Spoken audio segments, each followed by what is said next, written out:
Banas dairy Sanadar ખાતે રાજ્યપાલ શ્રી આચાર્ય દેવવ્રતજીની અધ્યક્ષતામાં પ્રાકૃતિક કૃષિ સંવાદ યોજાયો।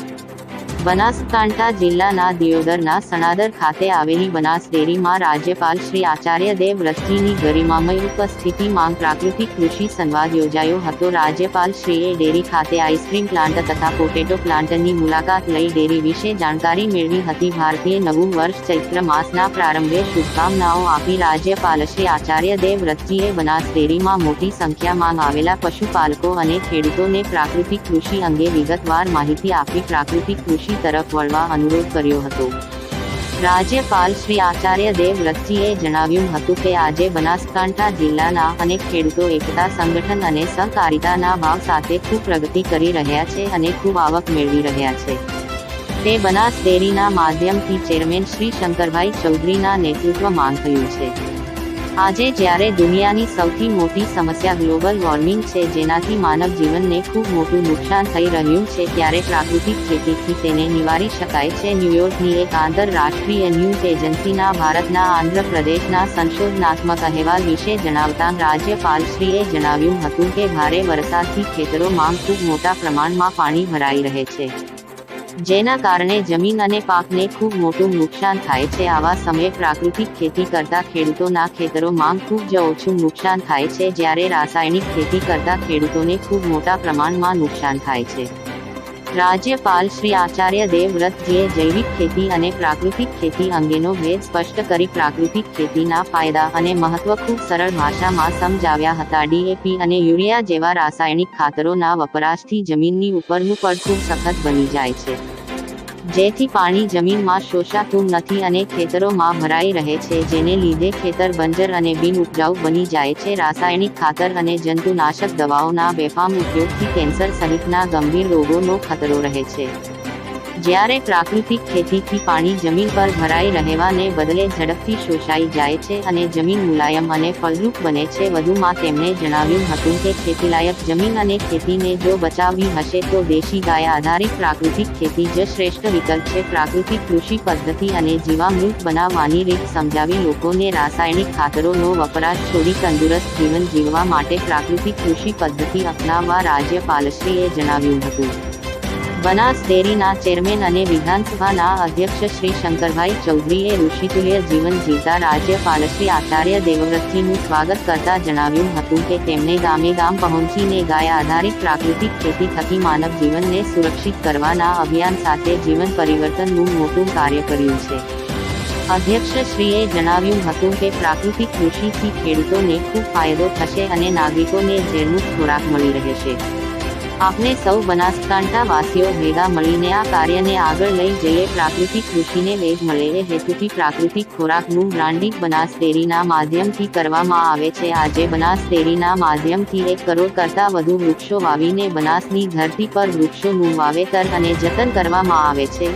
બનાસ ડેરી ગાયના ગોબરમાંથી સીએનજી તૈયાર કરીને વેચાણ કરે છે તથા જાપાનની કંપની સાથે માવ પણ કર્યા છે, જેનાથી ખેડૂતો દૂધની જેમ ગોબરથી પણ આવક મેળવી રહ્યા છે। આ પ્રસંગે બનાસ ડેરીના vice chairman Shri Bhavajibhai Rabari, MD Shri Sangrambhai Chaudhary સહિત મોટી સંખ્યામાં ખેડૂતો, પશુપાલક ભાઈ બહેનો ઉપસ્થિત રહ્યા હતા। KS news Gujarati, Banaskantha. આવી વિવિધ રીતે કામ એમણે હાથ ઉપર લીધું છે। એ સિવાય પણ એ પોતાનું ગુરુકુળ ચલાવે છે હરિયાણાની અંદર, અને બહુ મોટી જગ્યા છે, લગભગ 200 એકર કરતા પણ મોટી જગ્યા ઉપર પ્રાકૃતિક કૃષિ સાથે દીકરા દીકરીઓને ભણાવવા માટેનું મોટું કામ કરે છે। એટલે પ્રત્યક્ષ રીતે ખેડૂત છે,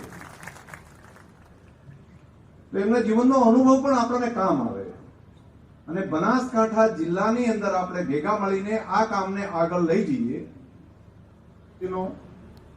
आदरणीय शंकर भाई चौधरी ने मुझे कहा कि बनासकांठा एक ऐसा क्षेत्र है जहां के खेडूत खेती बाड़ी बहुत मनोयोग से करते हैं, पशुपालन का भी बहुत बड़ा कार्यक्रम चलाते हैं। यदि गुजरात में अन्य क्षेत्रों की तरह इस बनासकांठा के इलाका क्षेत्र में प्राकृतिक खेती का अभियान साथ में चल जाए तो आप लोग जैसे डेयरी के माध्यम से आगे बढ़ रहे हैं, वैसे खेती के उत्पादन की भी बहुत बड़ी आमदनी आपकी बढ़ सकती है।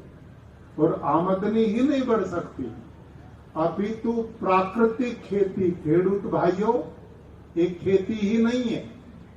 इस प्राकृतिक खेती से पहला काम, ये पर्यावरण जो ग्लोबल वार्मिंग आज दुनिया की सबसे बड़ी समस्या बनी है।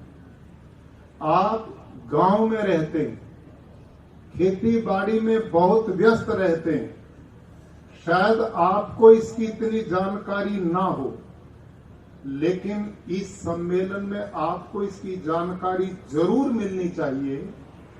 भारत ही नहीं, गुजरात ही नहीं, पूरी दुनिया के सामने सबसे बड़ी समस्या यदि कोई आज उभर करके आई है तो वो जलवायु परिवर्तन है। आज ग्लोबल वार्मिंग है, सारी दुनिया के सामने सबसे बड़ा खतरा है। इस खतरे से क्या होने वाला है? तूफान आएंगे, आंधियां आएंगी, अतिवृष्टि होगी, अकाल पड़ सकता है, ग्लेशियर जो बर्फ के पहाड़ वो पिघल जाएंगे, नदियां सूख जाएंगी, पीने का पानी नहीं मिलेगा, खेती कहां से करोगे? ये केवल भारत की समस्या नहीं, सारी दुनिया की ये समस्या है।